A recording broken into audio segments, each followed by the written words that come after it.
Hi friend, नमस्कार. बघा आज आम्ही लई लांब गवताला आलो आहे. बघा आता ह्यांनी पोराशीन आणतो का गवत घेऊन गेले गाडीवर. मला काही नेणं होत नाही, दोन दोन पोरं गवत.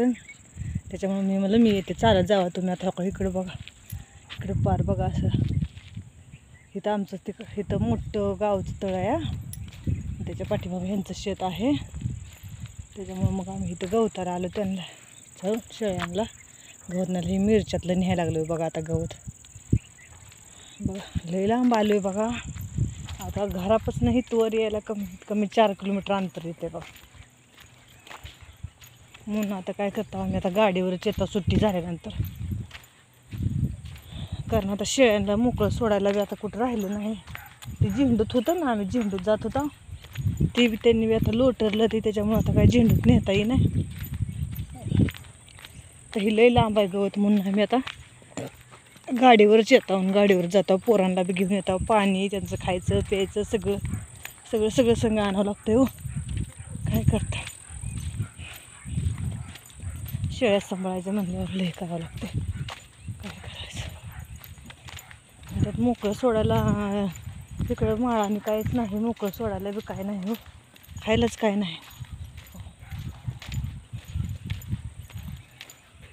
बघा आता मी चालले. आता मला त्यांनी पोरांना घरी सोडून, तर दिदी नाही घरी. दिदी नसली की मग पोरांना आणावंच लागतं काय बी करून, असं होतं ना. का तर दिवसभर मला पोरांना सोडून इकडे तिकडे गवताला जाता येत नाही. पोरं कोणापाशी सोडायची आणि ती अडचण येते ना. त्याच्यामुळे मग आम्ही ह्यांनी आल्यावरच येतो. मग दिदी गेले सुट्टीला गावाला, नको जाऊ म्हणलं तर गेले. दादाला घेऊन गेले, पण आज गेले बघा. आता दररोज 2 पोरं आणि गवत ह्यांना न्यावं लागते. आता मी चालत आले बघा. हे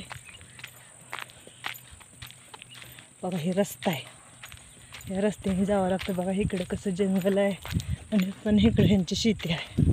हे मोठं शेततळ आहे, इथून तिथून बघा इथं लांबपर्यंत आहे असं. कारण ह्यांनी घरीच येतं 5:30 वाजता.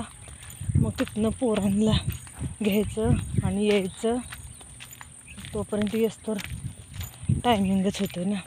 परत गवत काढायचं, बांधायचं, हे करायचं ते करायचं. मग बघा दिवस पाक मावळा येतच मला. आता घरी जायचं, घराचं स्वयंपाक पाणी बघायचं, शेळ्यांचं बघायचं, बांधायची सोडायची. कारण दिवसभर एका जागेला आणि संध्याकाळी एका जागेला असतात ना. त्याच्यामुळे सगळं उठा ठेवा त्यांचा करायचा आणि मग परत निवांत स्वयंपाक करायचा. काय ना काय कामं चालूच असते बघा माणसांच्या आयुष्यात. आहे की नाही, खेडेगावातल्या लोकांना तसं लय भरपूर कामं असतात. शेतीतली बी कामं असतात ती. आमच्यासारख्या बेरोजगार लोकांना पण शेळ्या ती केल्यामुळं बी भरपूर कामं राहते ती. परत शिवणकाम आहे. काय करायचं, सगळ्याजण सपोर्ट करत जावा प्लीज. तर बघा मी आमचं रिअल लाईफ आहे ते टाकते दररोजच्या दररोज तुम्हाला. आणि 2-3 दिवस व्हिडिओ टाकला नाही, कारण जरा टेन्शनमध्ये होतं. कारण आमच्या शहरीतला पाहुण्यातला एक माणूस वारला ना दारू पिऊन. त्याच्यामुळे मला टेन्शन आलं, मी बाप्यासाठी रडत बसले. मग परत